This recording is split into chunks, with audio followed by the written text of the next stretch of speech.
We are here. We are live on YouTube with another episode of VypDrive. I appreciate you guys tuning in. We were just here on Saturday with my man Taylor the Tech, and now we got Rene, Ritchie in the back here waiting for me to bring him in. So let's stop wasting time. Let's go ahead and get into the intro, get Rene in here, and see what we got tonight. Yes. Whew, okay. All right, let me get a drink real quick before we get into tonight's fun. Make sure the throat is parched or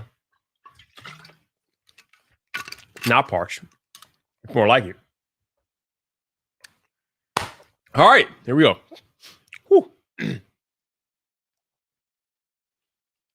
So, this is VypDrive episode 148, and 148 brings back one of the best tech journalists ever.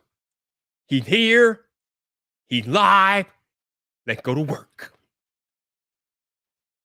Actually, let me do that again. Actually, no. Wow, you know it's bad when you forget your own intro. Damn it.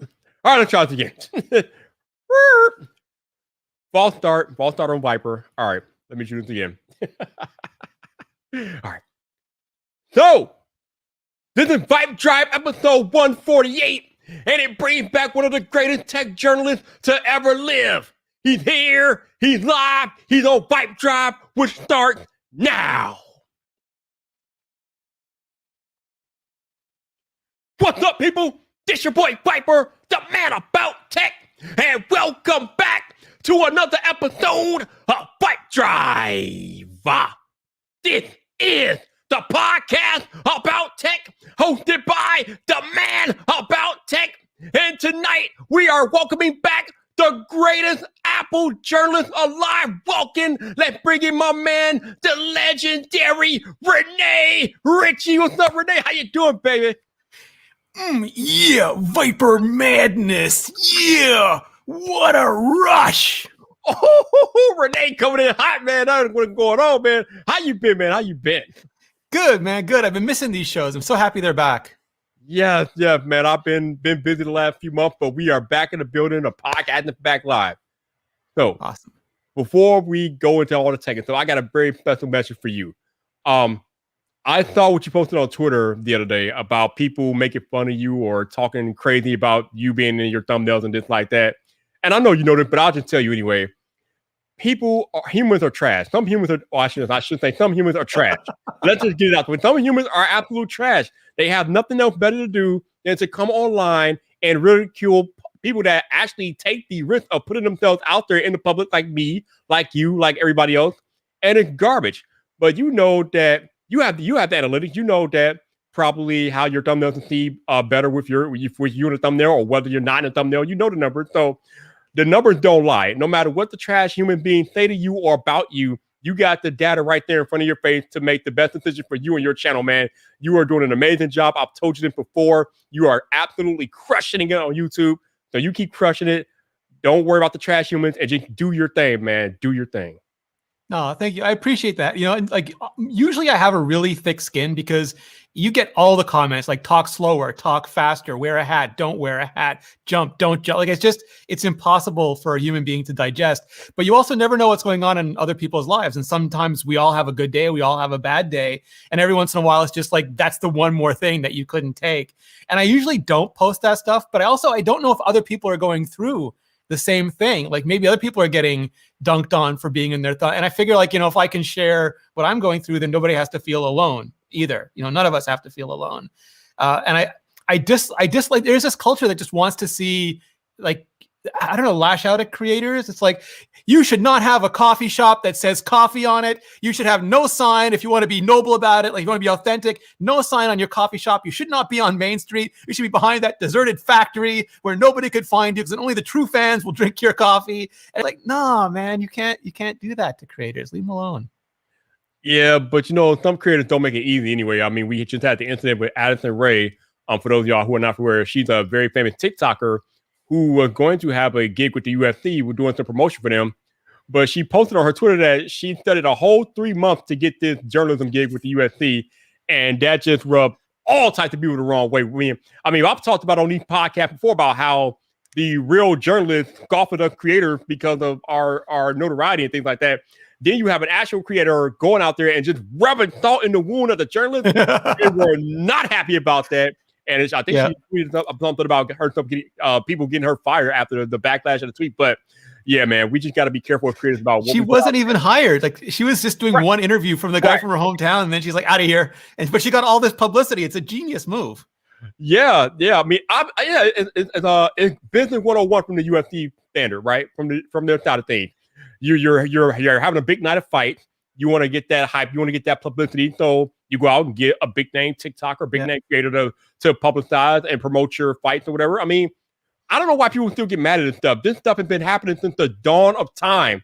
Changing now because creators are at the forefront more than your normal A-list celebrities because we're more relatable to the average everyday person. But this stuff has been happening for eons. Like people need to get over it and move on with their lives. Yeah, maybe they're having a bad day too. It's just Twitter's made it. I love that the Craig Mazin, who's the guy who did at Chernobyl, and now he's doing The Last of Us for HBO. And he took a break from Twitter because he said Twitter made him feel like he had to have an incredibly loud broadcast opinion about everything, no matter how little he knew about it. And he had to share it immediately. And it really does feel that way. It feels like anything that comes by, you suddenly have to have an opinion and share it with everybody.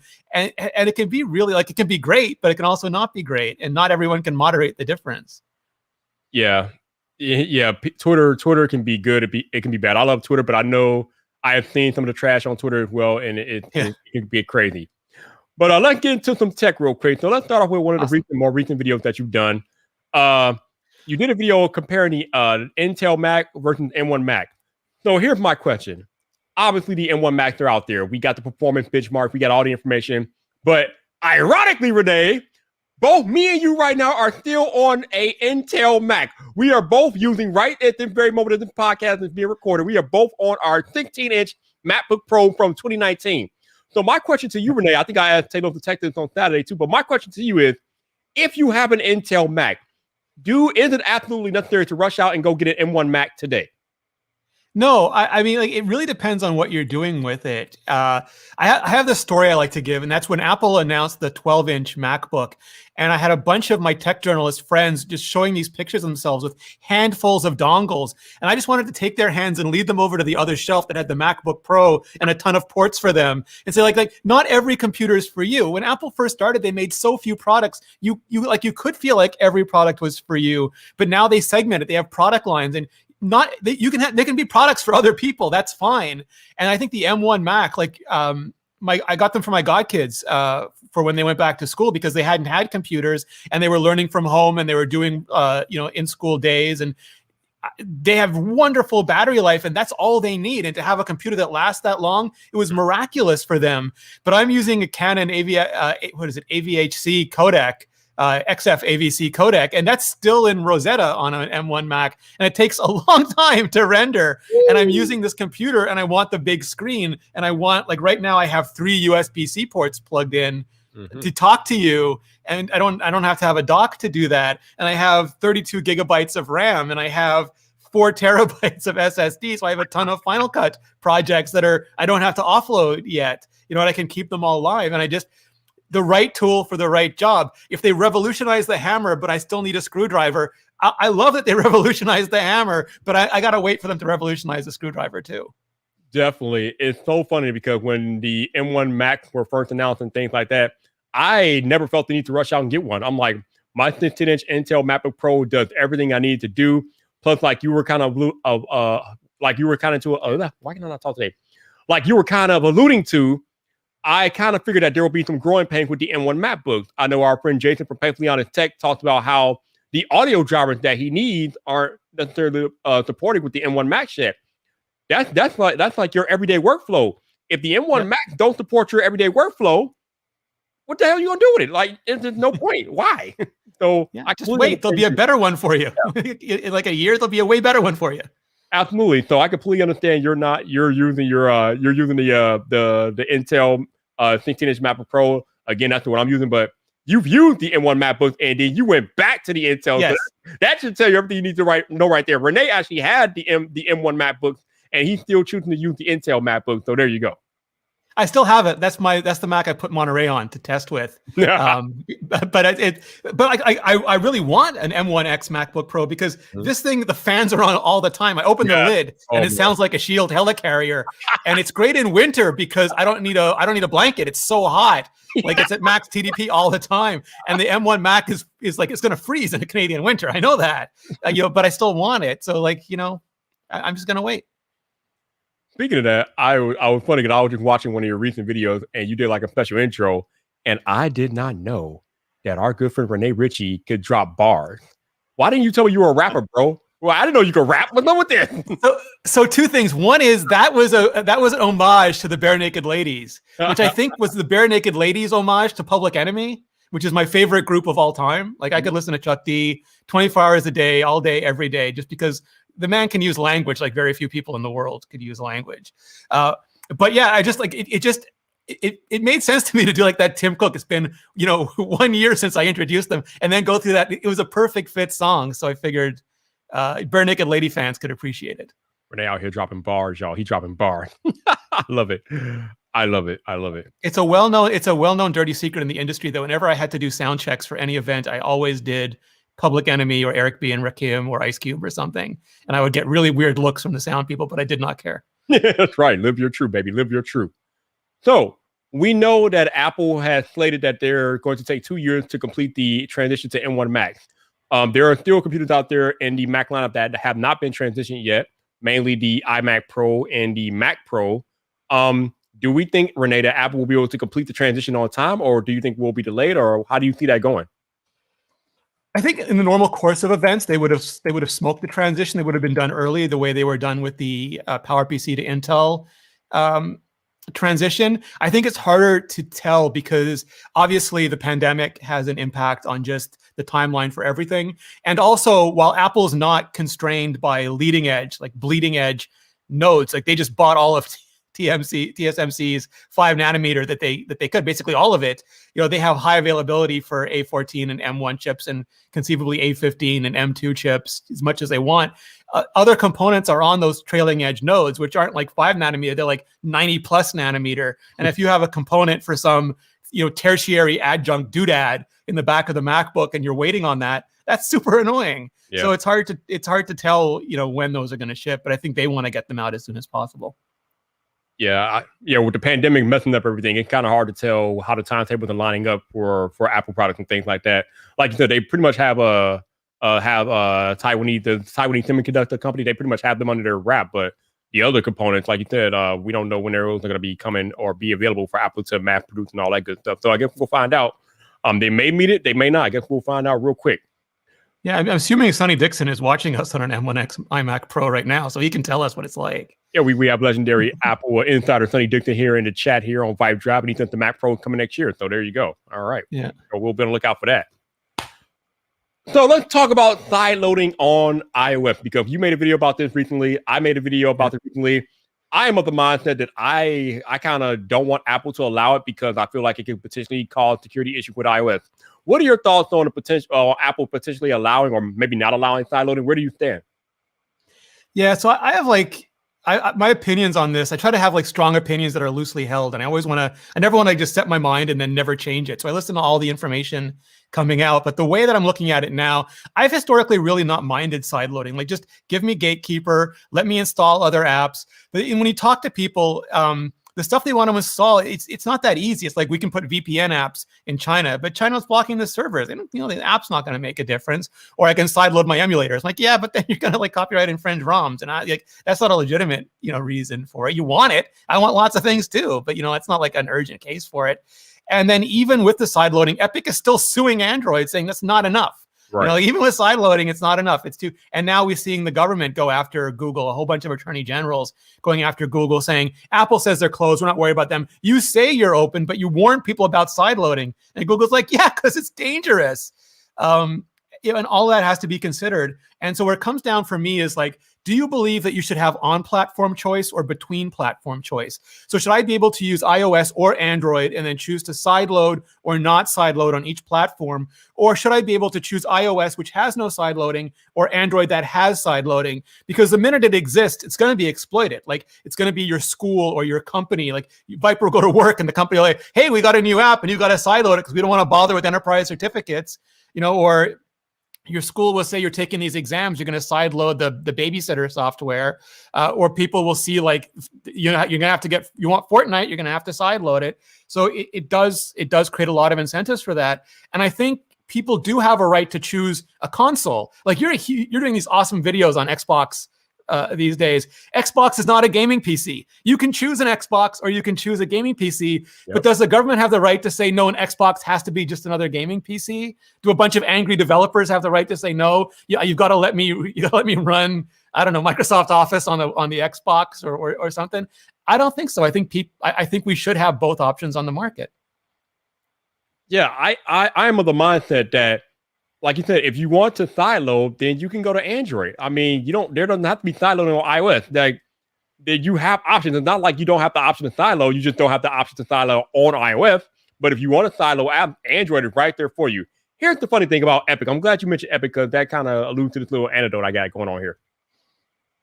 Epic, when they first released Fortnite, it was not in the Google Play Store. The only way that you could download Fortnite when it originally came out was you had to sideload it from the Epic Game Store. Now, this was interesting because for whatever reason, I guess Epic didn't get enough downloads or whatever, one thing led to another. And then eventually, Fortnite actually got inside of the Google Play Store because I guess Epic was not seeing the traffic that they thought they would see. So I'm of the mindset that even if Apple allowed sideloading, probably less than 10% of people will actually use it anyway. So I think it's really much to do about nothing. But maybe I'm just being too critical, but I think it's a big bump up over nothing, to be honest with you, Rene. No, I think it's right. And I think it's a really hard conversation to have because apps are becoming pop. They're becoming like music has become, commodities. In the early days, software was really expensive. Like, you remember what we had to pay for Photoshop or Final Cut before it went to Final Cut 10? It was like $1,000 for any real software you wanted to buy. And it was in big boxes and you bought software occasionally and you skipped updates. And it was a very exclusive club. Not everybody could afford software unless you pirated it to hold the conversation. But now apps, the App Store opened the floodgates and now millions and millions of people made apps. And there was a big gold rush in the beginning and there were App Store millionaires in the beginning and everybody wanted to become a developer. And we've seen this, like you used to pay for a newspaper, you used to pay, what was it, $4 for a magazine or, $30 for a year's subscription to magazines. Yep. Now you can get every magazine on News Plus. You can get every song on Apple Music or Spotify. You can get tons of movies on Netflix. It used to be $20 a CD or $20 a DVD. Yep. Now it's essentially like it's $10 a month, and it's flattened the value of all of those things. And the same has started to happen to apps, and people are really angry about it. The same way toys went from like these carefully crafted wooden toys to mass-produced Hasbro Transformers. Like, it happens to every industry eventually.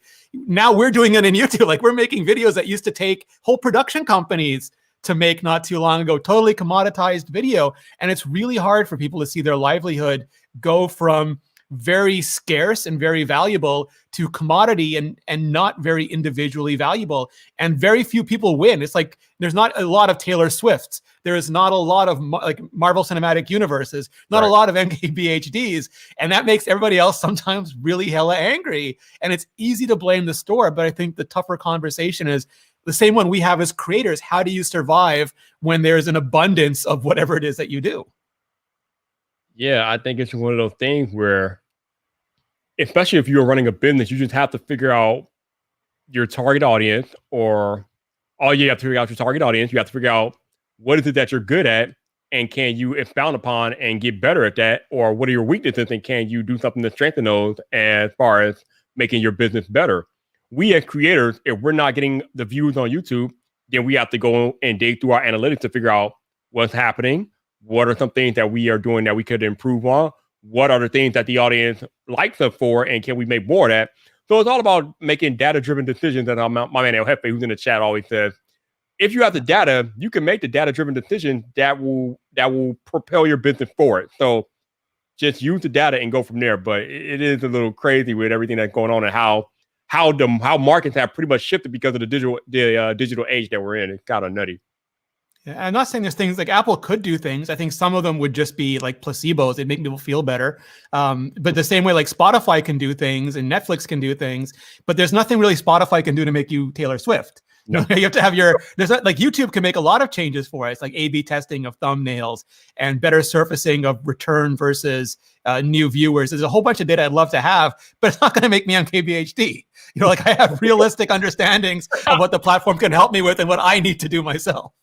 So speaking of MKBHD, I was hosting one of my coffee talk rooms on Clubhouse this morning, and we were talking about the recent Richard Branson going into space, and people were talking about will MKBHD be the first YouTuber to go into space? I'm like, probably.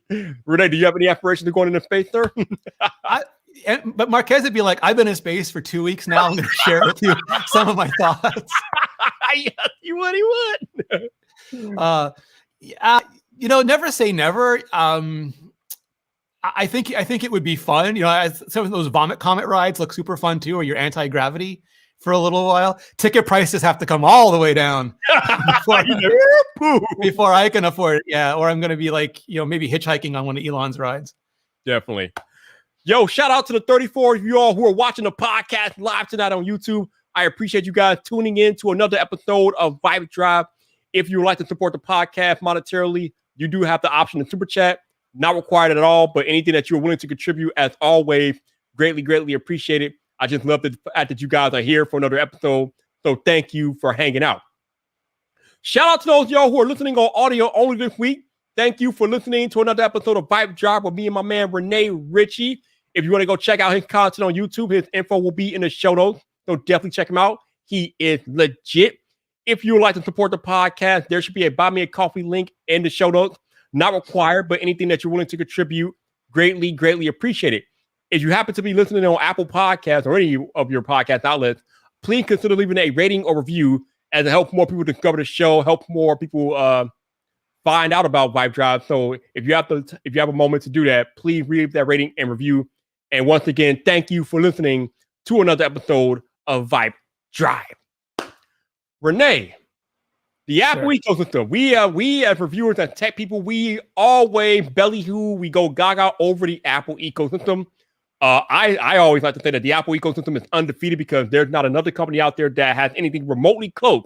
But my question to you, sir, is there any company out there that has something even like in its infancy that could potentially compete with the Apple ecosystem, like in the next maybe 5, 10, 15 years? I don't know. What other company out there is doing anything like Apple right now, in your opinion? Yeah, that part is really hard, and it's almost counterintuitive because you think like once there's an IKEA, every store should be IKEA. Once there's Lego, every toy should be Lego. But there's always something in an industry that just somebody gets it. And I think what was interesting about Apple is that they're both they're constrained, they're patient, and they have a lot of self-discipline. And they managed to make a small amount of products that work really well together because they took a lot of time to build up underlying infrastructures. Like a lot of the stuff that we see now that just works is because back in iOS 8, they introduced extensibility and continuity.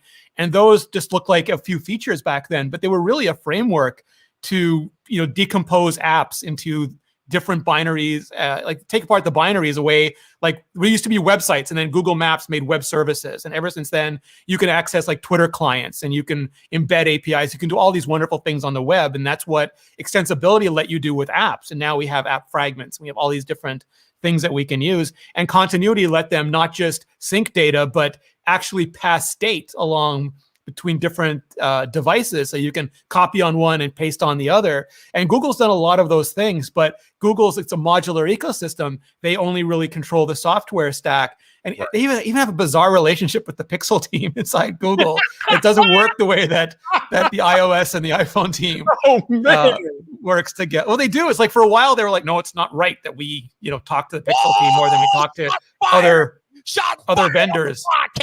Not appropriate. Like, no, that's why people want the Pixel. Go talk to them. Be friendly. So I think it's really hard because very few other companies control the complete stack. And so we'll see like a hodgepodge. Like every year we get a new version of the Android of AirDrop. Like it's like every Android is finally got AirDrop 3 years ago. Us getting another version of AirDrop. So it's going to take a lot of discipline and a lot of working really closely together. And I don't know if they have it, but I'd love to see it. Microsoft famously for 10 years, Bill Gates was on the CES stage saying the power of software, everything's going to work together. And it didn't. That's why I had an Xbox. I had a HP Jornada. I had a Palm Trio Pro. I had a PC gaming computer. I had a PC laptop. And I believed in that beautiful dream. And they just didn't give it to me. And so I left and I went to Apple. But I would love to have multiple options of that to choose from. It's funny that you mentioned Google because we are hearing rumors this year of the Pixel using Google's own system on a chip for the first time ever. So that should be interesting. That kind of goes to your point about nobody having control of the complete stack. This will literally give Google control of the complete stack from hardware to software if they are indeed implementing their own chip in the Pixel line of phones this year. However, the big problem with Google, at least from my perspective, is that they have a serious issue of commitment. They start a lot of different projects, and then for whatever reason, they just kill them out of nowhere. And it's just kind of crazy. So Google has really got to work on their commitment to different products and services if they want to even have a chance to compete with Apple in their ecosystem. But the Pixel 6 could be an interesting beginning of that because, I mean, there's supposed to be a rumor Pixel Watch out there. And then we got the Pixel 6 with their own Google system on a chip that they're working on. So maybe, I don't know, Rene, maybe. I have such high hopes, and I buy a Pixel almost every year because I always want an Android phone, and I like the idea of the Pixel. But for years, they were just like, I don't know who ran the Pixel. Like, was it Rick Osterloh who didn't realize it was going to have crappy battery life till the day it shipped? I mean, what were you doing? What were you doing all year? Like, that's the most important feature to any consumer. What were you doing, sir? Or is it like the CFO who's like, we've got to have an iPhone, make us an iPhone? Or was it the Pixel team going, we need a cheap developer device? Or like all these different people who think they're in charge wanting completely different devices, and some poor jerk is like in charge of delivering this. So like, what are they going to do? It's like they have too many bosses. They really need to focus on what they want that product to be, and it's got to be one thing. Like it can't have 4 different jobs every year. Listen, Rick, Rene had one question. Where were you? Where were you? Where were you? Like, can you imagine somebody at Apple going, "Oh, we didn't realize the iPhone didn't have a screen this year. That's kind of important. Oh, we should have put a screen in it." Oh, God. Oh, Rene going in. I love it. I love it. Yo, shout out to Dr. Elo for the super chat, man. Thank you, sir. Thank you, man. Appreciate your support, bro. Appreciate you tuning in and listening to the podcast tonight. So you kind of got into my next question for you. I was going to ask you, if you didn't carry an iPhone as your main phone, what would be your main phone? But you just said you buy Pixels every year. So would the Pixel be your main phone if not for iPhone? It would have until like I got super like I liked the Pixel 4, but it frustrated me because of that lack of direction. And I started looking at I saw you with your Bruce Wayne phone, the folding Samsung phones, and those are getting more attractive. I'm sad that LG left the market. Like, not that they were ever doing any marketing, but I'm sad they left the market. There's just not that many. And then like we still get Huawei phones in Canada, but they're a mixed bag. Because of all the disputes that they've been in. So I think I'd probably stick with Pixel, but Samsung could woo me away if they tried. Have you ever had a Samsung device, though? I have. I think I had the Galaxy Nexus. I think that was the last Samsung device I had. That's a long time ago, Rene. That's like 10 years ago. Yeah, it's I like they were doing things that weren't like in the Pixel was doing things that I liked better for a long time. Yeah. And I usually only get one. Like I can't do like you folks do. I can't change phones every 2 weeks. It's like having 4 iPhones is a lot for me. I don't understand how you guys change phones every 2 weeks and keep your sanity. I'd be like, where's the web browser? Where is the web browser? Yeah, the constant changing the phones, it does get annoying sometimes, but hey, we gotta do what we gotta do. I had this, I don't know if it happened to you, but the new iPad came out, the M1 iPad. Yeah. And I went to put my SIM card in it. So I went to the 2020 iPad and my SIM card wasn't in it. I had to go back to the 2018 iPad because I just hadn't left the house in a year. So I hadn't needed a SIM card in the iPad. And I'm like, I don't know what would happen with phones. Where would my SIM card be? I'd be going through a box of 3 phones. Where is this thing? So funny story about the M1 iPad Pro. I brought one, I think 3 or 4 weeks ago now. And I went to activate it. I went to put a SIM card in or whatever. Or I went to go check see if the SIM card was in it. And I'm like, wait a minute, it didn't come with a SIM card. What the hell? So I put one of my older SIM cards from my old iPad into it, and it started working. But then I found out that the 2021 iPad Pro has an eSIM. So, Yeah. it doesn't come. The SIM card is naturally built into it. So I'm like, wow, Viper, that was a goofy moment. But yeah. So eventually the eSIM started working because I thought it was kind of strange when I took my SIM that I put in it. I took it out and it was still working. I'm like, wait a minute, what the hell? Oh, it has an eSIM. Okay, I don't think we have good eSIM options in Canada yet. I think we're still working our way on that. Gotcha. Yeah. So I got an interesting question for you. I kind of talked about this in my last podcast, but given that you are all about Apple, I would love to get your thoughts on this. Rene, I don't know what Apple can do more with the iPhone. Obviously, the big rumor this year is them finally including the 120 hertz promotion display. But other than that, I don't know how Apple can make iPhone better. What would you like to see on iPhone that we haven't had on an iPhone yet? Because I'm hard pressed to come up with anything else right now. I still find like I know I sympathize with people who think that smartphones are like, you know, they're good enough, but I'm like, they still annoy the hell out of me on a daily basis. Like battery life still isn't good enough, scratch resistance still isn't good enough, camera systems still aren't good enough. Like they're great, don't get me wrong, but like they're still tiny little camera lenses that don't do everything like that a full photography rig gives you, especially for video. The video is still not, you know, we don't get that creamy bokeh like you've got right now on your camera. And you know, they're working on it, but they're not there yet. And there's all sorts of like usability things, like the waterproofing. Where's my underwater camera? I should be able to go diving and it should computationally correct for water deformation for me. Like there's just so many things that like I should be able to have a camera, and like that should be my one thing on Tom Hanks Island. Forget that stupid soccer ball. If I have a little camera with a wig and a face on it, that should be my companion on that island. It should do everything I possibly need it to do. And until we're there, I'm gonna keep complaining. Man, Apple should definitely come to you when they need to think about improvement to the iPhone, because you got it down. You got a whole list. I do, but I think that's good because, you know, like never stop. Like it's not like the big whiz bang wow. It's like I remember 2007 we got the iPhone, 2009 we got the Palm Pre, we got some really good like the Nexus, the original Google Nexus phone, the Nexus One, and there were just some really really cool phones coming out year over year. And now I get it, they're very similar year over year, but it's like don't stop, you know, keep going, and you're not done yet.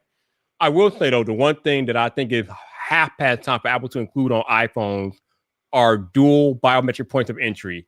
For the longest time, it's either been Touch ID or Face ID, never both. It is time, especially after the pandemic. I mean, if the pandemic exposed the iPhone for only having one biometric point of entry, Rene, are we finally going to get dual biometric points of entry within the iPhone 13 or 12X, whatever the hell they call it this year? Well, you bring up another thing. This annoys me. Why do I have to do the biometrics on my phone? I bought a phone, so I shouldn't have to do that. Like, it should be always like taking snippets of my face, listening to utterances of my voice, doing the motion tracking that it's doing for the mobility stuff. They just announced the mobility stuff. It can do gait analysis. And then if I touch the screen, take a bit of my fingerprint and just know that it's me.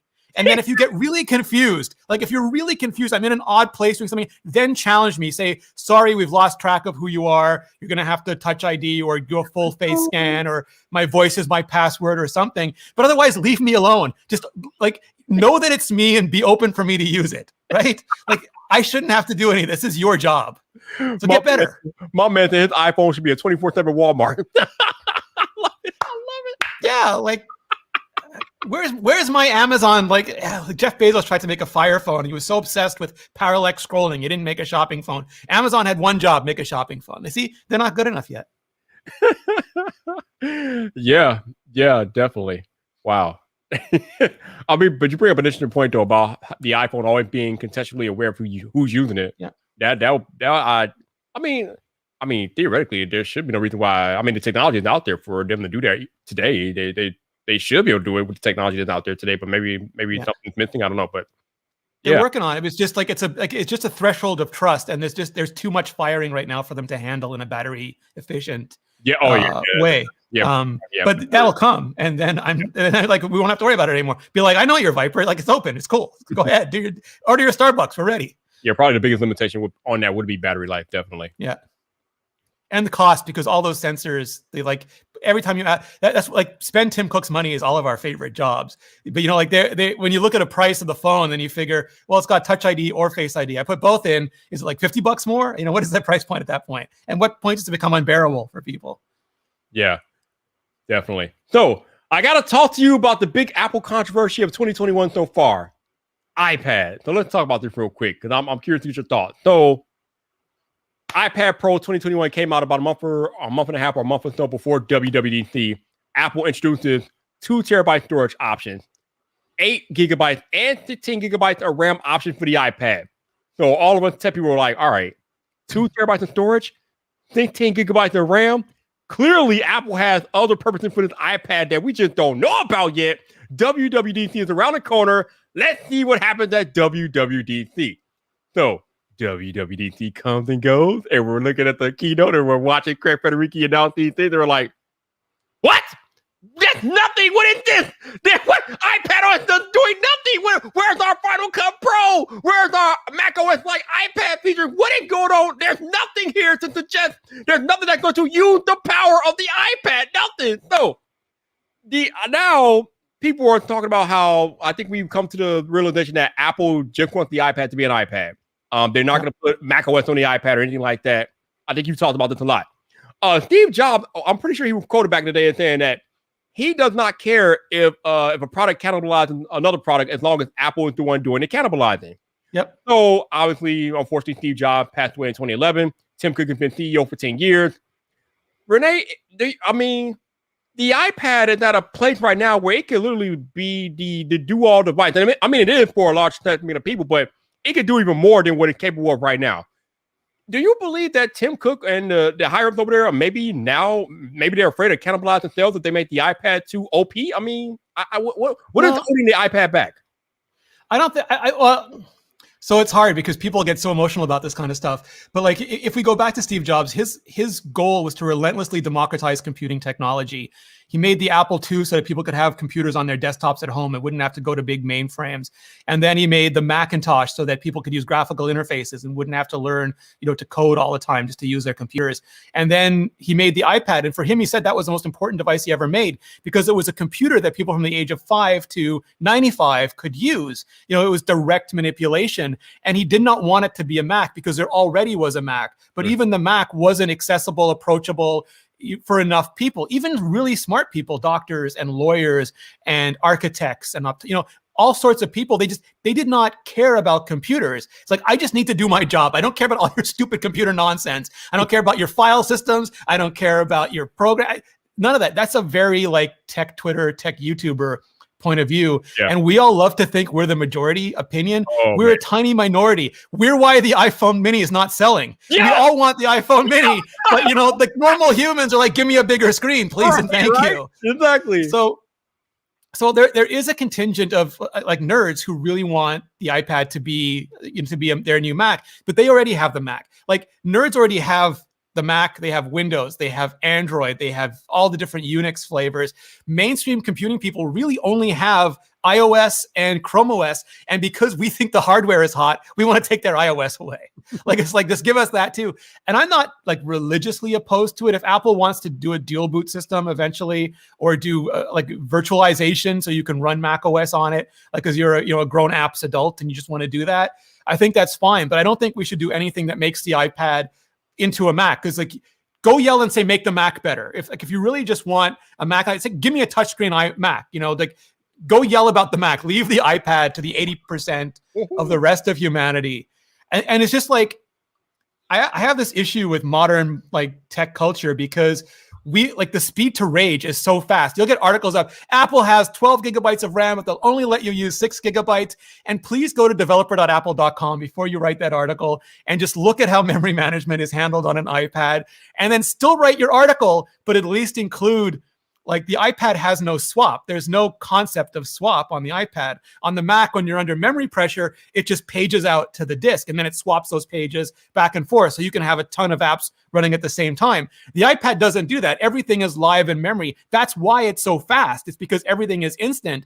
And the minute there's memory pressure, it uses Jetsam, which is it just yote, in Mr. Beast parlance, it just yotes the app out of memory. And then you go back and it's got to reload the tab or reload the app, and you get angry. But 12 gigabytes, 16 gigabytes of RAM lets it keep 2-3 big apps in memory at the same time. And most apps don't need anywhere near, like LumaFusion doesn't need anywhere near that. If you're doing Procreate and you have a gazillion layers, yeah, you can really take advantage of that. And they made a new API so that Procreate can ask for more memory when it's available and get it. Because then if you're like really focused on Procreate, you're probably not using 3 or 4 other apps at the same time. And when you leave Procreate, it'll give that memory back. But we just go like 0 to angry faster than a Tesla Roadster these days. And I wish people would just take the time. Still, like, you can love it or hate it, but at least love or hate it smart. Yeah, like you said, the hot take flow, and I'm pretty sure I've been guilty myself a few times of hot takes in the past. I thought I've gotten a lot better with that over the last couple of years. But yeah, sometimes I think we as the vocal minority are so loud that we don't take the time to think about things logically before we put our hot takes. And yeah, we don't think about these things all the way through before that. But yeah, you're right. That vocal minority about the iPhone 12 mini was loud, but when the sales numbers came out, where are you? Where are you?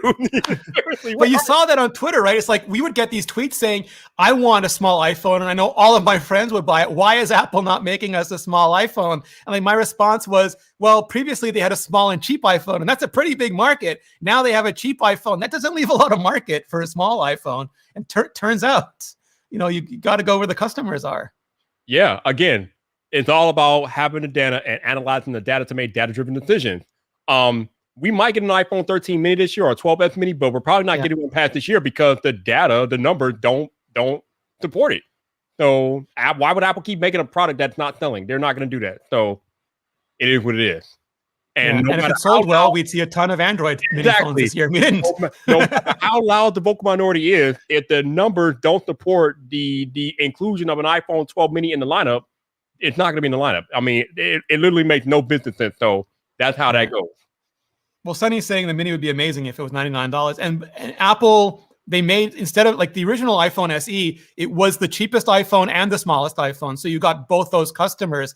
But the iPhone SE2 was the cheap iPhone this year, and they put an OLED display and a 5G modem in the mini, which are two very expensive things. Yeah. So the mini was very expensive. And that's not, it turns out people who like small phones and have that much money are like Andrew Edwards and me. Yeah, $99 for a new iPhone. Not happening. But you all, we have reached the Q&A portion of the podcast. So this is how we're going to do it. If you're watching here on YouTube and you have a question for me or Rene, just drop it in the chat, and if I catch it, I'll bring it up on screen and we can talk about it. However, you also have the option to head over to Twitter. I am now starting a Twitter space where you guys can come on the podcast live and ask your question of me and Rene. So the space is now a thing. It is now happening on Twitter. So if you want to go on Twitter and hop in the Twitter space, you could be on the podcast and get your question answered in real time here. So you have that option. So you can ask it in the YouTube chat, or you can go over to Twitter space and hop in the space and ask your question to me and Rene, and we will make this happen. Let me send a tweet out just to let the people know. We can get Emily to read us the Google lawsuits from all the attorneys general. Emily's been a very, very busy lady lately. Yeah. Very, very busy. Shout out to all of y'all that are hanging out in the live stream today. I appreciate you guys watching this podcast and listening. So thank you. Oh, we got everybody's in the space. All right. Oh, speaking of Andrew, he wants to chat in the Twitter space. So let's bring Andrew up. Love Andrew Edwards. Andrew is one of my favorite people. Absolutely. Genius. Man's a genius. Absolutely genius. All right. If you're in the Twitter space, I'm going to bring you guys up one at a time. So if you have your hand raised, just give me a few minutes and then I will bring you up when the time comes. Mr. Andrew Edwards, you're on VypDrive. What's up, baby? Hey, what's happening, guys? How you doing? Love you, Andrew. Hey, same to you too. I'm just over here doing some video editing, listening to the conversation, enjoying it as always. And I had it's not so much a question, but I had something that's been on my mind over the past week that I don't really have the answer to, and I think it's more of a statement than a question. But I think it's something that needs to be kind of brought up for educating the masses. So talking about the iPad Pro in particular, like you guys just were, I was of a similar mindset where I was hoping, I didn't expect, but I had hope. Let's see what Apple does to set the iPad Pro apart, right? But then they didn't do it, and they gave us iPad OS 15. I think it's pretty good. But obviously there were disappointments for people who are seemingly in one particular sector of the user base. If you want Final Cut Pro or Logic, you're disappointed. But if those two things aren't what you want, and you're fine not having Mac OS on your iPad, then you're cool. But I started to look at the Mac, and I think you have to look at the whole product line to understand what's going on.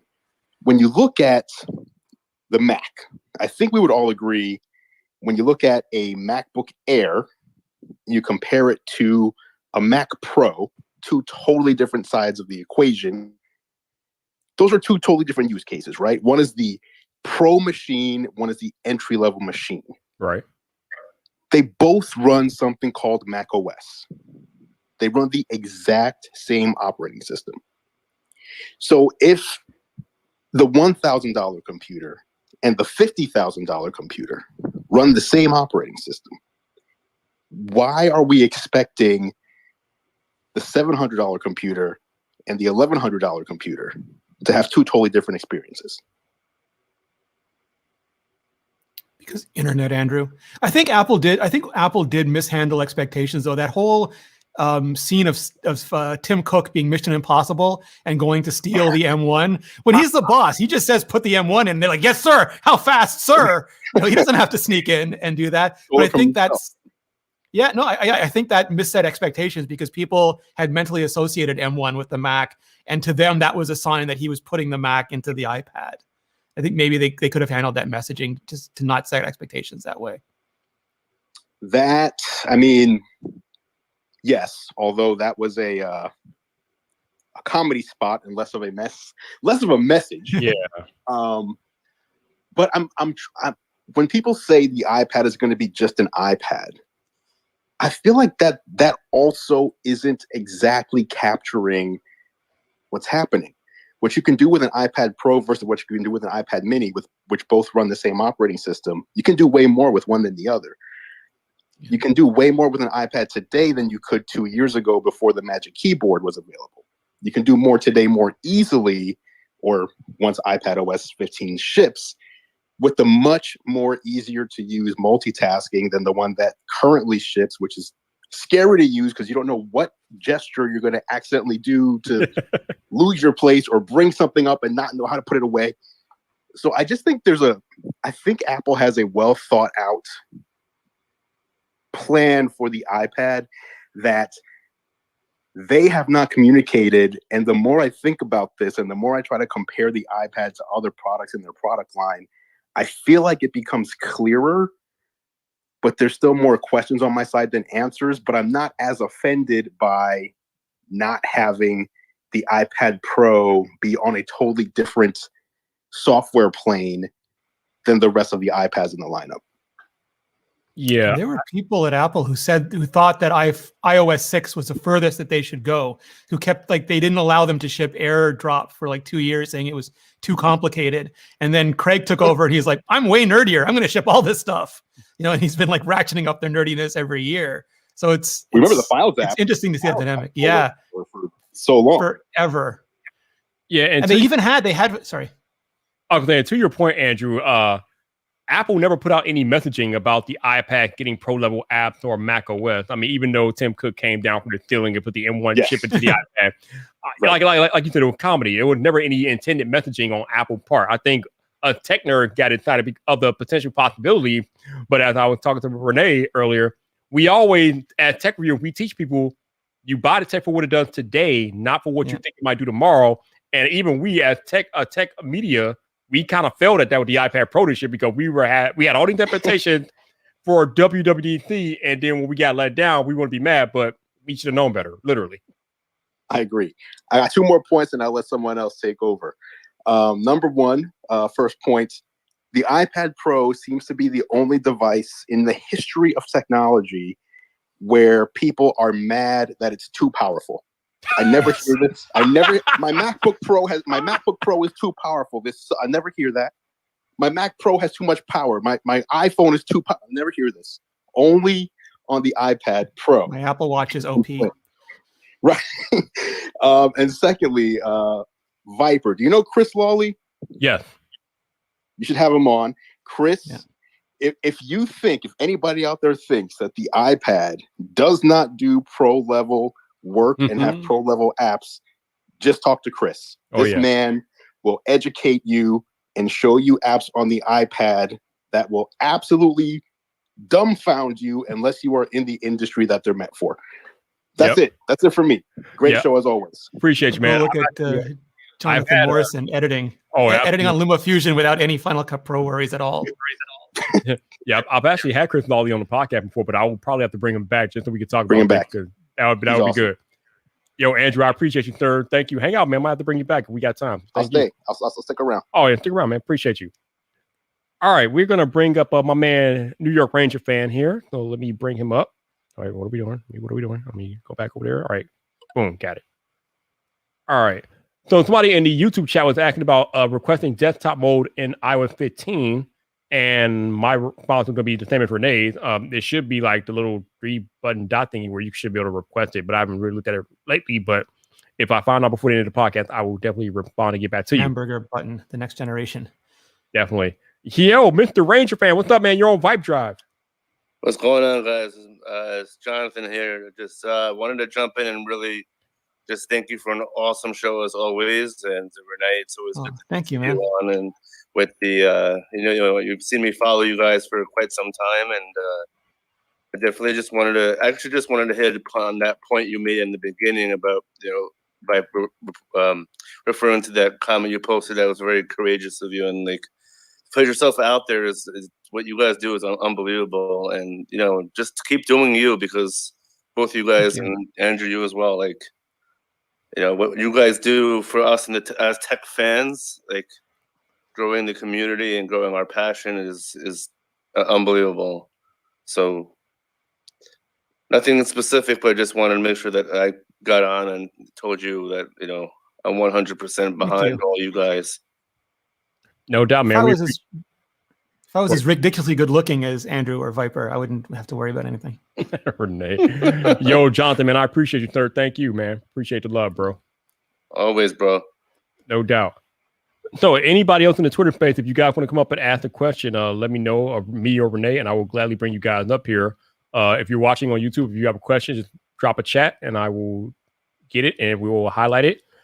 Rene, while I have you here, iOS 15, well, not iOS 15, but iOS 15 and Apple's upgrade to Apple Music. Now, obviously, you get a little bit more with iOS 15 because you get to the head track included. But have you experienced these upgrades to Apple Music, Rene? Have you tried them out? Man. Yeah, they're all. I mean, like some of the mixes are kind of lazy. Like some of them just look like they threw them out. But when you find a good one, like where they actually took the time to place everything spatially, like some of those tracks are just like it's a whole new experience. It's like being in the middle of a concert. It's amazing. Man. It is mind blowing, Rene. It is a beautiful thing. Oh my goodness.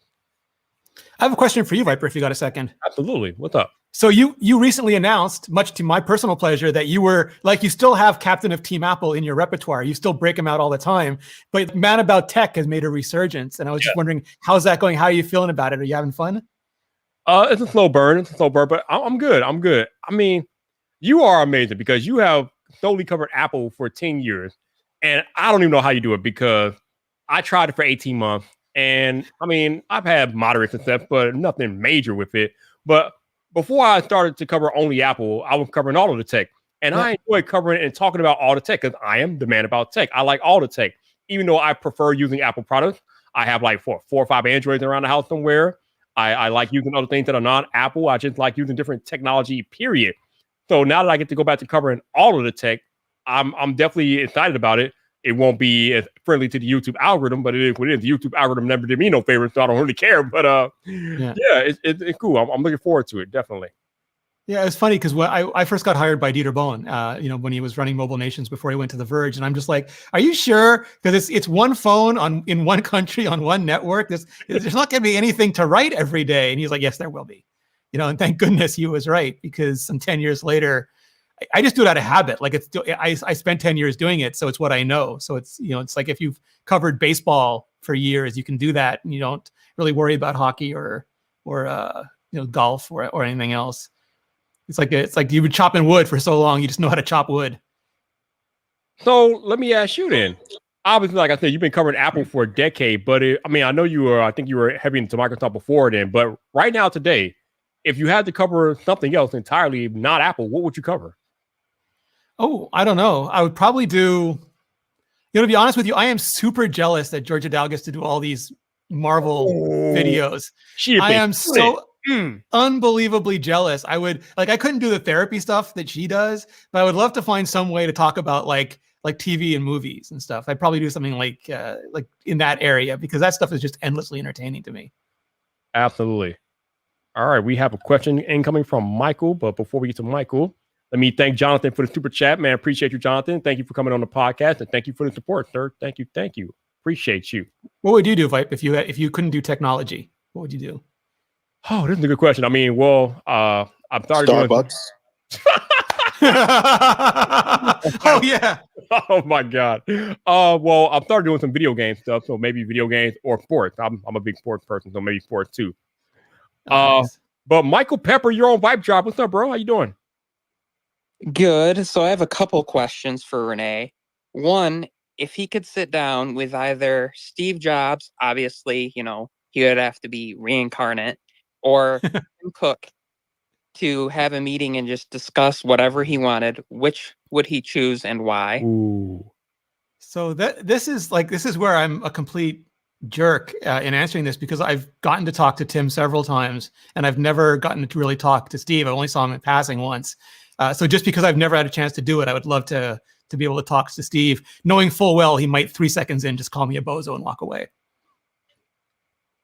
Or slide over an envelope and be like, just take this money and go. No, he's not like that. One of my favorite Steve Jobs stories is when the New York Times called him and he goes, "Look, I know you think I'm an a-hole and I think that you're a scumbag reporter, but let's just get through this."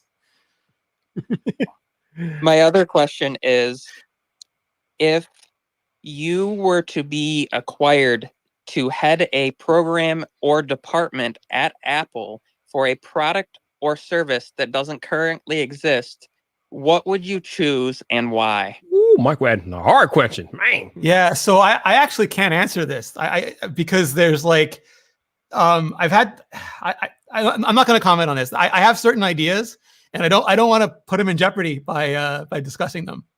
But I do have ideas that I would like to see there, and if I could contribute, that'd be great. Would it be a product or a service? Can we at least get that? I'm a product guy. I was in product marketing for a long time, and it was always product related, not services related. So I'm not adverse to services, but I feel like I personally know and understand products better. Cool. Hey, Michael, appreciate you coming up with the question, sir. Thank you. Of course, I always try to come on with those things that make people think. So I appreciate it. Thank you, Rene, for answering, and I will be watching the rest of the stream. All right, appreciate you, man. Thank you. Dixon just admitted he's watching us on Apple Glass. Guys, intolerable. Telling you all the time, man, all the time. So I don't need you to go into great detail, Rene, but I do have an interesting question for you. We kind of talked about this, but I've never asked you this question anyway. Have you ever been offered a job at Apple? I've the best way I can answer that is everyone I've worked with at iMore is working at Apple. So it's safe to assume that I've had discussions, but I have very different circumstances than they do. That is the most G14 classified answer I've ever had on a podcast. I love it. Oh, that's great. He said I can neither confirm nor deny. I got you. Okay. Too great. But we've talked about this before, but it is absolutely incredible how a lot of your coworkers end up landing jobs at Apple, man. That's crazy. Yeah. I just think I was lucky enough to get to work with them for a while before Apple realized how good they were. Definitely. No doubt, man. No doubt. How cool is it to see Serenity on Apple's YouTube channel? How amazing is that? I mean, I'm not surprised. She's very talented, but man, yeah, crazy. It's always interesting seeing people go from iMore to Apple. I'm like, it keeps happening over and over and over again. Yeah. Eventually, you have to understand that there's a common denominator to all of that. And it's you. It's literally you. You're the common denominator, man. I have very Apple-like sensibilities, and they lived and worked in places that were very easy for Apple to get to. So it's kind of funny because I said this a year or so ago, and Andrew ever got on with me. He was like, "Yo, Viper, don't take anything away from the people that work with Rene, because they're amazing, and I'm not taking anything away from those ladies." No, they're amazing. Yeah. But you are the common denominator, man. As long as I've known you worked at Ivor, people that work with you have ended up at the spaceship. I'm just saying. Yeah.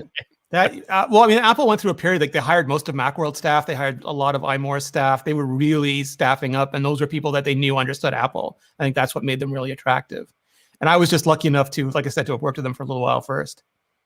Absolutely. Okay, let's see.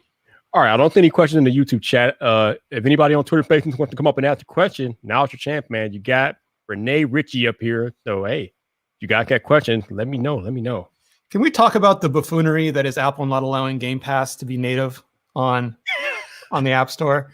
It's so short-sighted. It's like Netflix is coming out. Oh, I'm sorry. You've got to put every one of your shows in iTunes. Or you can make a web client. Just give me my game streaming. It's like it's the future. Go ahead, Andrew. Talk it up. What you got to say about this? I'm just in full agreement. Well, first of all, can I say kudos to Microsoft for taking that restriction and actually making something that works like magic. I'm shocked at how well it works in Safari.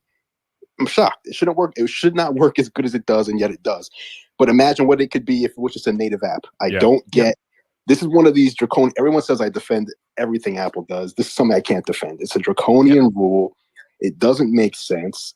And the reasons that the haters say that the reason that Apple doesn't allow it, those don't make sense either. This isn't about Apple Arcade.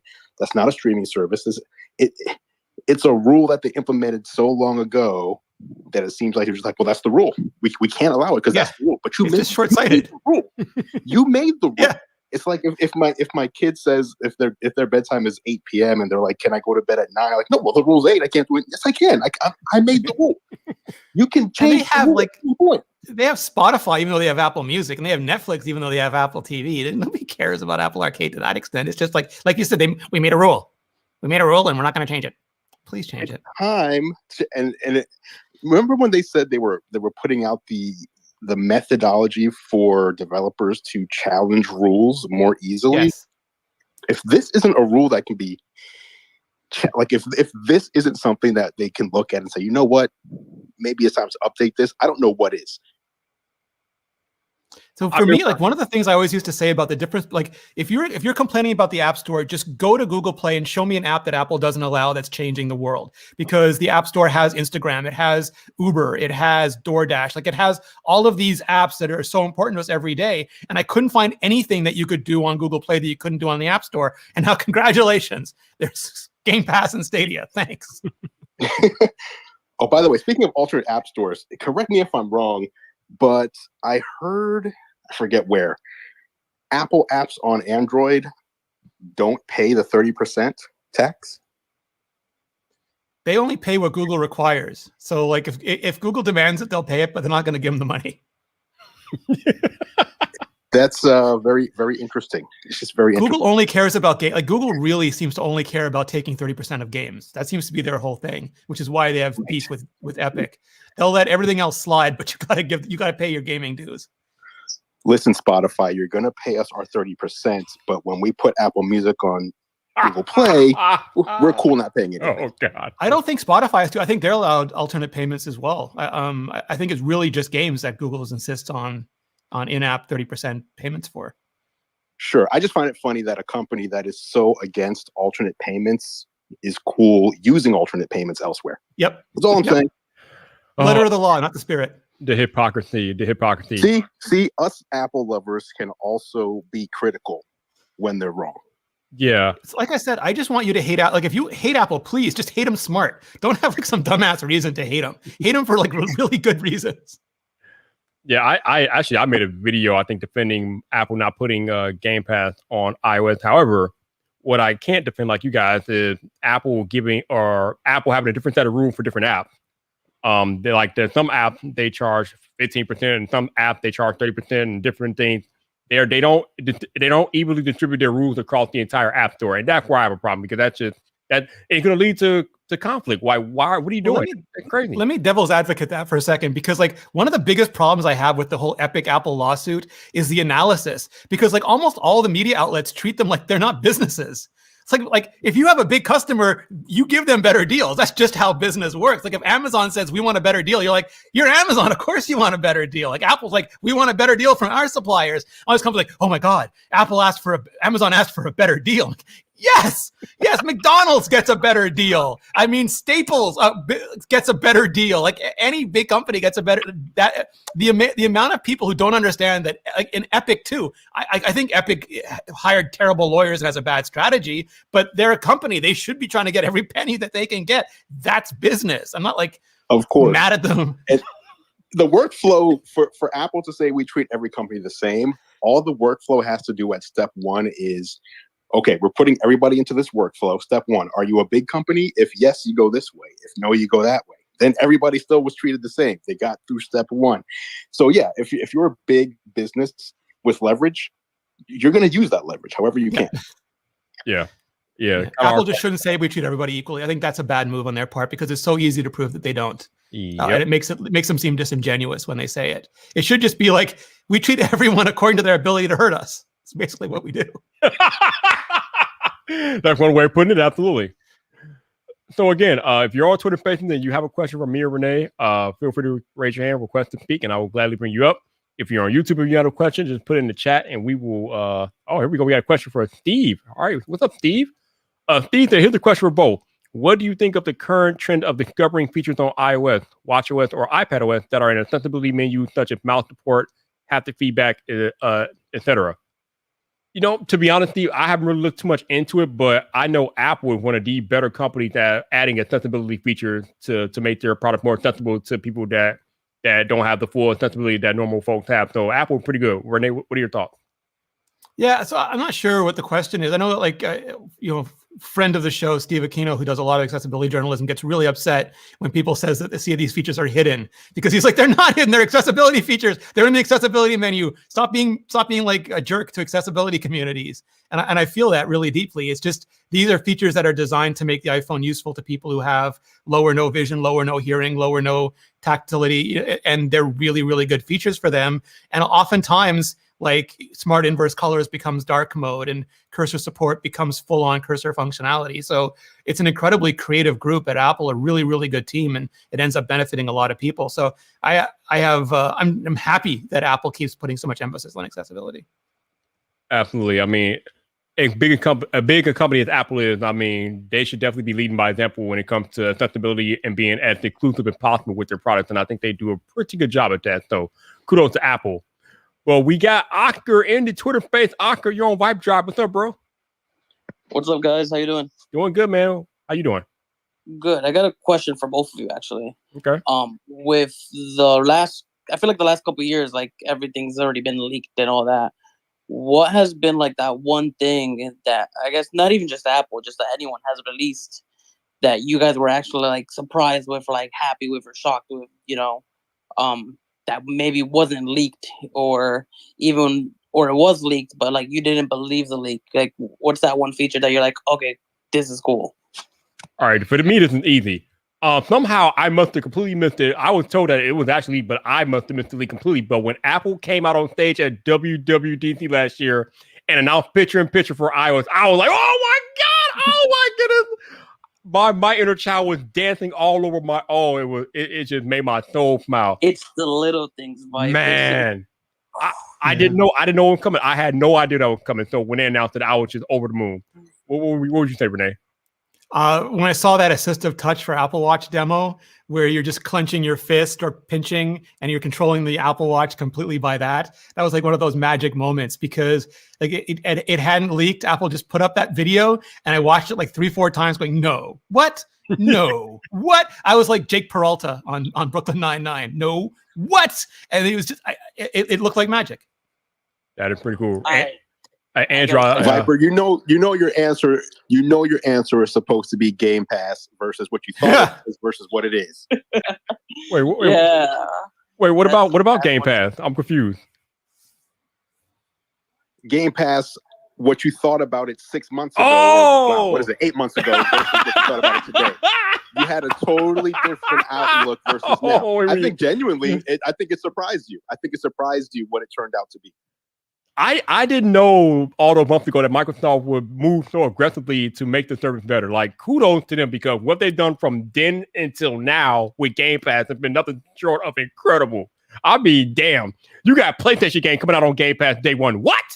A PlayStation game? A PlayStation exclusive coming to Game Pass day one? What are we talking about here? What bizarre world is this? So, just to see the way Microsoft's been moving aggressively with Game Pass, absolutely, I've changed my tune. It's incredible. So I got you, Oda. I feel like we were kind of so let down with Stadia, where like Game Pass is just like, oh, here we go again. But nah, I think Andrew, you're right. Like that was one of those where everyone's like, oh, this actually works, and it works well. No doubt. Yo, Aka, I appreciate you coming up with the question, man. Thank you. Thank you for having me up here. No problem. All right, so we got a question in the YouTube chat from Ikin, and he says, "Why do you guys think it is why do you guys think it is that Apple doesn't have a more consumer or prosumer-oriented desktop tower, having a modular or semi-modular Mac that doesn't make my wallet cry? It's a dream."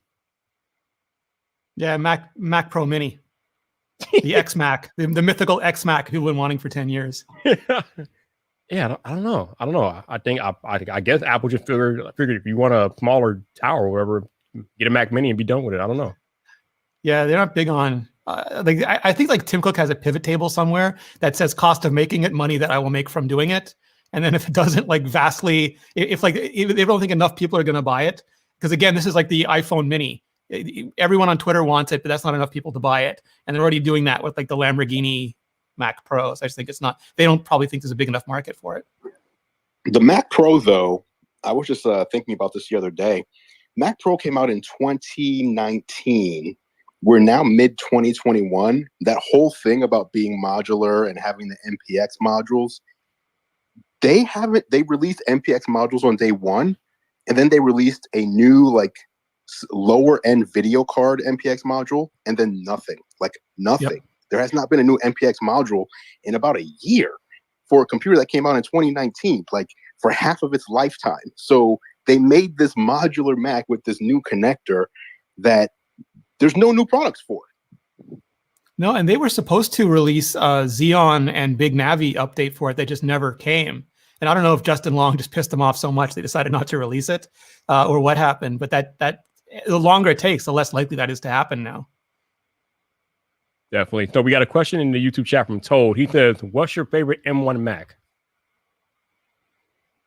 Any idea for that? For me, it's the Air, just because that to me lives up on every promise of the M1. It is such a small, light computer that has proven to be so powerful and with such long battery life. It's like when the MacBook Air redefined a generation of Ultrabooks. It didn't get a new design, so I can't go that far with this, but it's just it delivers. It makes the MacBook Air special again. It delivers on that promise of an ultralight. Yeah, people have been raving about the MacBook Air, so it's nice to see that the progress that Apple has made with that particular MacBook. We have Carl Matthews on VypDrive. What's up, man? How you doing? I'm good. How are you? Doing good, man. How can we help you tonight? Yeah, I want to ask a question relating to Canada. Where would be the best place to buy computer parts in Canada? Rene, this is all you, buddy. Oh, this feels like a Linus Tech Tips question. I don't know, because I'm an Apple user, so all my stuff is pre-built. But I think it's basically the same stores that you have in the US. I'm sure we have Canadian versions of all of them. Go to Linus's site, probably the forums there. They'll have a whole list. I forget the one that he used to work for, but they're all really well known. And there's probably a bunch of like little one-off computer shops that in malls and things that have good stuff. Got it. All right, cool. Thanks. And thank you, man. Newegg. Genosis nailed it. Newegg. There we go. There you go. Newegg. There you go. All right, so I think we're going to take maybe a couple more questions so we can get Rene on his way. I don't want to keep him hostage tonight. So if you're in the Twitter space and you have a question, let me know and I will gladly bring you up here. If you're on YouTube, just drop a question in the chat and we will address it. All right, so since we got Andrew here, I'll ask you what I asked Rene earlier, Andrew. iPhone, man. I mean, I don't know how much better Apple can make the iPhone. I don't know what else they can do to improve upon iPhone. Obviously, we know that the 120 hertz promotion is probably coming this year. But Andrew, in your opinion, what else can they do to make the iPhone better? Like, what can they add that we haven't had on iPhone yet? That's always my favorite thing, actually, is thinking about that, because I feel like I've said the same thing maybe for 5 years now. I even did a video with Rene where he was like asking me these questions, and I was like, when it comes to iPhone, I just don't know, because I always feel like we've hit the peak in my mind. Well, I know we haven't, but it's why Apple is Apple and why Samsung is Samsung, etc. Is that they can see further into the future than what I can. I look at my iPhone or my Galaxy or my Pixel and I say, for what this is meant for, this is doing a really great job. Could the cameras be better? Yes. Could the screen have more fluidity to it? Sure. Can it have longer battery life? Sure. But those are all like things that already exist, right? I'm sure there are things coming that we don't even realize can be a thing. And I honestly think the power of the iPhone and Android devices, to be honest, really lies in the software and not the hardware. When I saw such a tiny feature, when I saw in iOS 15, the shared with you. So if someone sends you a message with a link to a podcast or a news article or a song or a TV show, now if you go into Apple Music or Apple News or podcasts, it'll show you right there, here's the stuff your friends have sent you. That is such a game changer, because for me, if you send me a podcast and messages and I don't look at it for a couple of weeks and we have an active message thread, now I'm scrolling, trying to find it. I can't use search because I don't remember the name of the podcast. This just surfaces information. This is a feature that is practical, useful, and kind of shows the power of the ecosystem. And I think these features are more important than, the camera takes in more light this year or something like that. So I think it's really how the software enables the hardware. But I don't have a good answer. I don't know. This is one of those things where I love being surprised by what all the companies do, not just Apple. This is why I love tech. I feel like there are things that we'll be able to do tomorrow that we can't even imagine today. Yeah, I don't want to call Andrew on that, but I know what he wants. I know what he wants I know what's screaming in his heart. He wants an iPhone that he can walk outside, slam it on the ground, it turns into a Tesla. He can drive it till he gets home, get out, picks it up, it's a phone, texts somebody, goes inside, throws it against the wall, turns to a 120-inch TV. He can sit there and watch the game. That's all he wants. He wants an Autobot. It's fine. You can admit it. The Apple Tesla collab will be even better than the Apple HP collab. Oh, God. Nice. That's too funny. Well played. That is too funny. So we got a question on YouTube from Nizar here, and he says, what version of Apple TV will support spatial audio, and which one will support HomePod Mini as a default speaker? So it's not really a version of the Apple TV. In the latest, the tvOS beta, if you attach it to a Dolby Atmos receiver, you'll get spatial audio. And it uses a sort of a neat hack because there's no sensors in the Apple TV. Wherever you're looking, for the longest period of time, it assumes that the television is there, and then treats the soundstage as originating on that focal point. So if you have a Dolby Atmos receiver and you stare at the direction of your TV for a few seconds, you'll get the spatial audio. There you go, man. There you go. I see we got my man Roberto Blake in the space. What's up, Roberto? If you want to come chat real quick, let me know. I'll bring you up here, talk to me. Hey, and Roberto. Roberto's in the space hanging out. If anybody on YouTube has any other questions, throw it in the chat. We'll get to it. Here's an interesting one from The World is Dark. Do you believe in leaks? That's kind of like one of those like major philosophical questions. Do you? They happen whether we believe in them or not. I mean, but I think it's deeper than that. I think what he means is like it's deeper than like I think it's like a more philosophical thing. I thought he meant like if we don't believe in leaks, John Prosser goes poof and like doesn't exist anymore. So I made a video earlier this year chronicling why I felt like leaks were good for business, or Apple leaks were good for business. And my reasoning is that they set expectations for tech events. Like, I don't want to know everything that could happen in an event, but I do want to have a little bit of an idea of what is going to be presented at an event going into it. So I kind of like leaks in that respect. But I do see the downside and how they could kind of potentially ruin an event, because if you know every single thing that's going to happen before the event goes live, why even have an event? So it's the same thing. Like when there's the new when there's a new like episode of Loki or Black Widow comes out, I can't go on the internet that day until I've seen it. Oh yeah, Like I can't. Like YouTube is going to recommend every different spoiler video in the universe to me the instant it goes up. And that's like so. Like there's two things. One, like spoiler leaks are just spoiler leaks. Like you either like spoilers or you don't. Depends on your personality. If someone is dumping toxic waste and you're going to whistleblow them, please do. That's important. That kind of leak has to happen. So like if someone is doing something illegal, leak that stuff. Otherwise, it's just a spoiler and choose if you want to watch it or not, listen to it or not. Hey, you talk about YouTube leak, Rene. Twitter is worse. I mean, you go on Twitter and you get the endings and everything spoiled immediately. If you got to start muting words on Twitter so you don't see what the leaks are. And I just don't open it now. Like I knew I was only going to watch Black Widow in the evening, so I didn't open Twitter the entire day.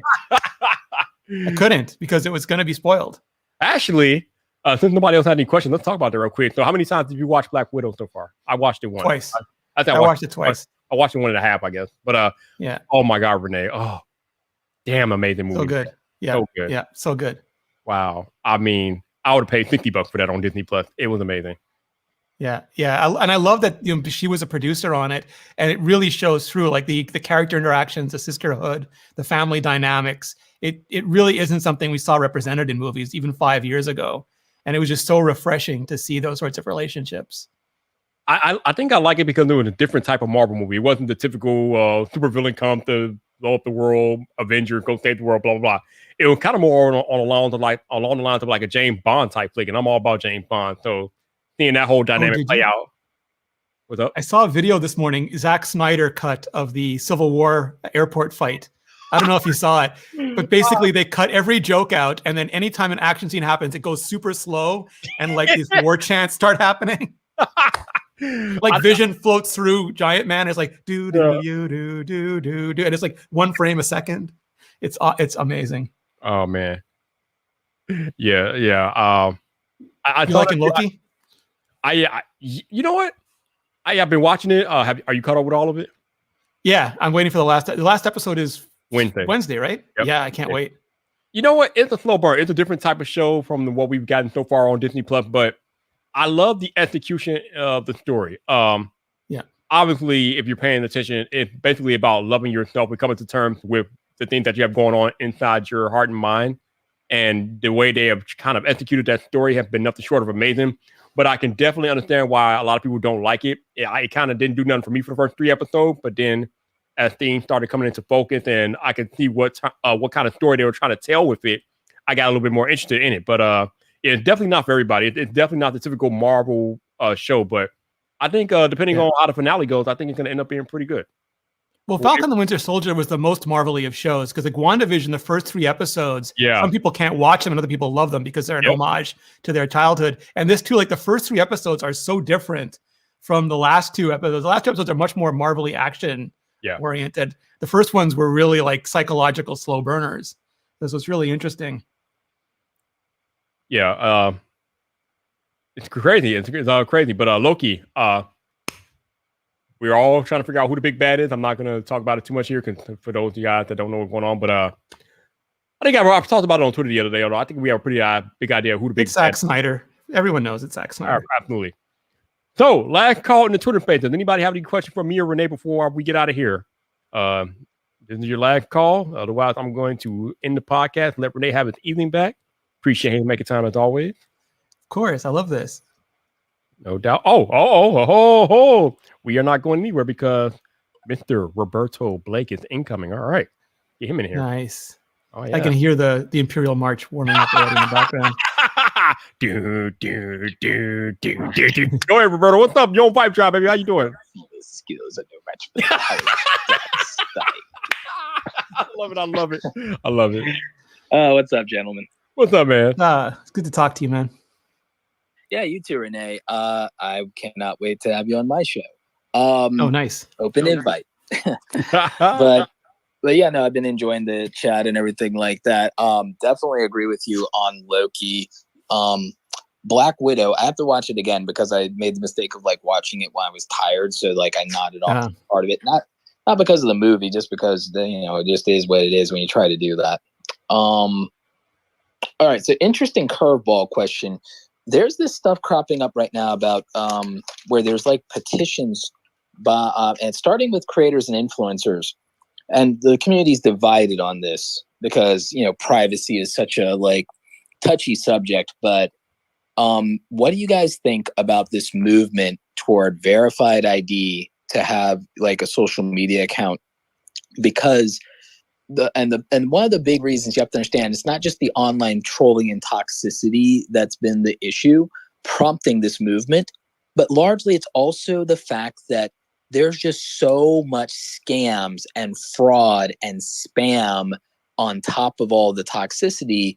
So when you look at that, the anonymity of the internet is not just about people who don't want to show their face or that have real reasons behind that. The reality is that, well, everybody else is now vulnerable to a lot of things. And it's not just trolling and toxicity. It's just straight up actual scams now.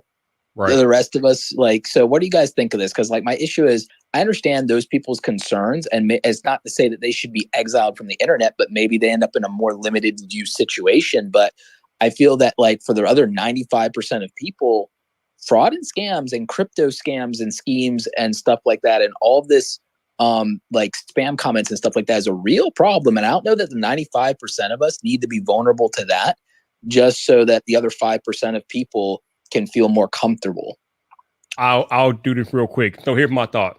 I have no problem giving any type my identification as long as I do not have to display my real name on the platform. If I can keep my real name hidden, but you have my ID to know that it's me, I'm okay with that. But if you make me, we're talking about accountability. Yeah, if you make me use my real name, absolutely not. I think this stuff is really hard.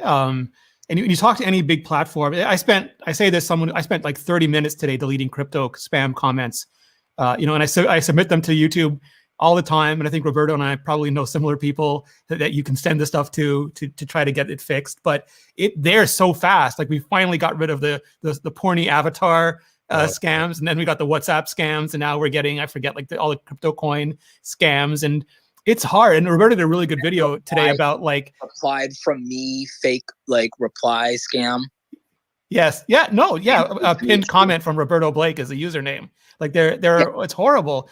And you did a really good video about part of the problem, because now YouTube is cranking up on those filters, and it's getting Graham Stephan caught in the filter. And it's the same thing with the App Store. A real app gets rejected, and they're all over Twitter complaining, but there's 10,000 fake apps that got caught in the net. And every time you loosen it, the false positives get fewer, but also more scams get in. And these are platforms that deal with billions and billions of interactions, never mind a day, every second.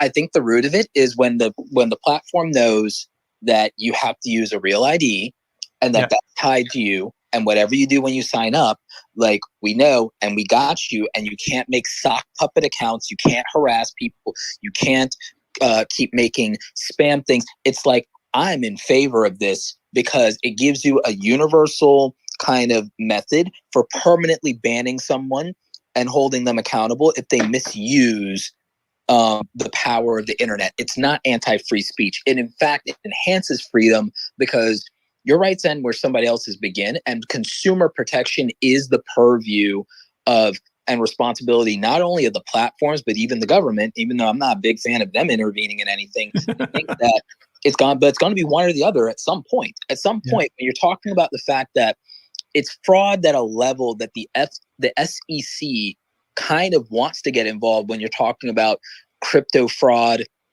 and these assets and things like that and these schemes, it's a real problem that hurts real people with money, not just their feelings.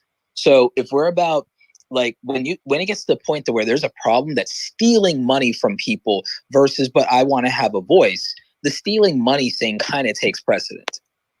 And it's funny because there's going to be issues like you mentioned with dissidents, in some countries, with whistleblowers in some organizations, and also with people a bunch of rappers got caught cutting and pasting their email for the crypto pump and dump into the tweets that they were putting out to pump and dump the crypto. And these are people who are using their real names. They're just taking advantage of the high affinity of their audiences. So I think there's a lot of merit to what you said. And I think the accountability part, we have Elon joking about Dogecoin on Saturday Night Live and killing the market. We live in a really bizarre time. It wiped half. It didn't wipe half of not even $500 million. Like it like not $500 million. It was like, was it $500 million or was it $500 billion that got wiped out? I think it was $500 million, but it was a ludicrous amount, like money beyond anything any of us could ever dream of, you know. Yeah, that's moving. like, that's crazy. And again, and that kind of thing creates a lot of like, I'm truly more concerned about people being defrauded and being scammed, and also people being impersonated, and then people being taken advantage of because of that, but also someone's reputation being damaged because of that.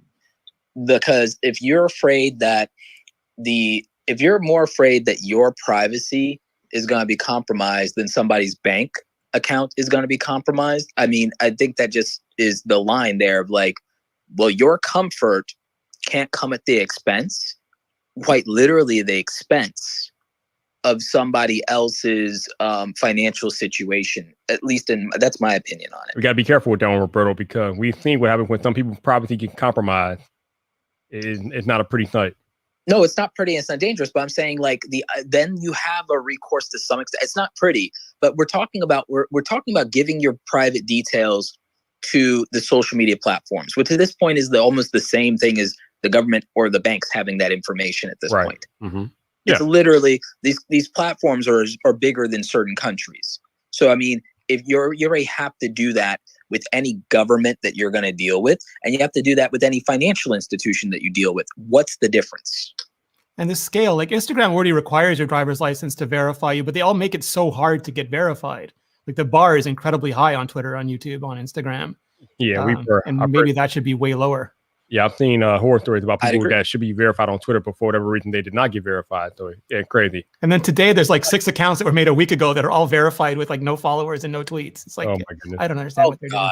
Okay. And it creates this problem where people spread disinformation campaigns. I mean, John Prosser like did a really great expose on faux Twitter journalism, where he showed that he could manipulate people into reporting on something that isn't true by spinning up an account and making it seem credible, which was very enlightening as to exactly why there needs to be a way to tie an account user directly back to a human being and slap them on the hand, and then also know that they can't spin up another account and do that kind of thing. Yeah, there definitely needs to be more accountability. Also, I think it's a little bit of people need to be smarter about what they do and who they choose to interact with online too, because we can't, like we always talk about as far as YouTube policing the platform and being a parent for people that don't know what their kids are doing. We can't rely on the platform to protect them from everything. People just have to be smarter about what they're doing online as well. I mean, that's true, but at this point, the sophistication of the scams and the fraud is getting pretty ridiculous. It's getting to the point to where it's not necessarily reasonable to just put it off on the users, and that's not necessarily fair, because it's we have to acknowledge also, I mean, we're at the infancy of this, but just think about everything that exists with voice AI now and deep fakes, right? Yeah. At some point, that's not that far away from also becoming a problem with another next level of this. And it's a real thing that people, it's not science fiction anymore. It's science fact now, that you won't even be able to trust what you see with your own eyes and what you hear with your own ears to actually be true. And in light of that, go ahead. There was an MKBHD Shorts channel that had nothing to do with Marquez. They just took all his videos under the new remix policy and put shorts up, an entire channel full of shorts. Well, not being Marquez, and people thought it was him. I saw a Mr. Beast channel like that too, and they were really aggressively trying to do that. And people thought it was Mr. Beast. For real. And then you also have the fact that I've seen with my own eyes channels running ads as if they are Mr. Beast or Graham Stephan and a couple of other people. And it's all scams. It's all scams. Yeah. So I'm like, when it's that sophisticated and it can only get worse, enough is enough. And I'm sorry that it does hurt some people, because I know it does and it's a real issue. Maybe they can submit some kind of thing that like also grants them some kind of special dispensation based on their situation. But you need to protect the 95% of people that don't fall under that criteria when they are being targeted by predatory scams made for no other reason than to defraud them from money, probably to finance illegal activity of some other kind on top of the fraud. Yeah, absolutely. Definitely. Hey, Roberto, man, I appreciate you spending time on VypDrive, man. Thank you. Yeah, always great to talk to you. Anytime. Thank you. And Rene, good on you, man, for everything you've been doing. You've been crushing it. Thank you. Thank you so much. It means a lot coming from you. No doubt, Rene. You've been doing big things, man. I got one question for you, sir. One question for you. We have now seen Alligator Loki. We have seen Frog Thor. When are we going to see Viper? I knew it was coming. You know, if the people from Marvel, if Kevin Feige wants to reach out to Viper, we could talk about it. You know, Kevin, call me, man. What's up? You heard it. You heard it here first. Yeah, probably. Get your Serpent Society. The Serpent Society needs a Viper. Definitely, Kevin, call me, man. We can talk about it. No doubt. Yep. But Rene, man, thank you for being on VypDrive tonight, man. I appreciate you making the time as always. Oh man, I love it. Thank you so much for inviting me. Before we get out of here, let the people know where they can find you. Oh, I'm either really boring or really consistent because I'm at Rene Ritchie on Twitter and I'm youtube.com/Rene Ritchie on YouTube. So super simple. So it's not Rene Ritchie 2 anymore. I thought it was Rene Ritchie 2 at first, but you got your normal name back. Okay, cool. Yeah, no, it was Rene Ritchie, but then like when you clicked on it, it went to Rene Ritchie 2, and I don't know why, but they were nice enough to clean that up for me. So I appreciate that. Definitely. Yo, shout out to those of y'all who are watching and listening on YouTube. I appreciate you guys. For those of y'all who donated and super chatted and things like that, thank you so much for doing that. Appreciate you guys rocking out for another episode of VypDrive. Also, shout out to those of y'all who are listening in the Twitter space. Appreciate you rocking out and supporting the podcast. If you want to support the podcast, my Twitter tip jar is open. If you click on my profile, there should be an icon that looks like a dollar bill. If you want to drop a little coin for the podcast, not required, but anything that you're willing to contribute, greatly appreciate it. Shout out to those of y'all who are listening on audio only. Thank you for listening to another episode of VypDrive with me and my man, Rene Ritchie. Again, if you want to check out his content, his link will be in the show notes. Definitely check him out. He is legit. If you want to support the podcast, there should be a Buy Me a Coffee link in the show notes as well. Again, it's not required, but anything that you are willing to contribute, as always, greatly appreciated. If you happen to be listening to the podcast on Apple Podcasts, please consider leaving a rating or review as it helps the podcast out, helps them to get more notoriety, this, that, and the other. So appreciate you doing that. Please take the time if you are listening on Apple Podcasts. And thank you for listening to another episode of VypDrive. But until the next time, people, this your boy Viper, the man about tech.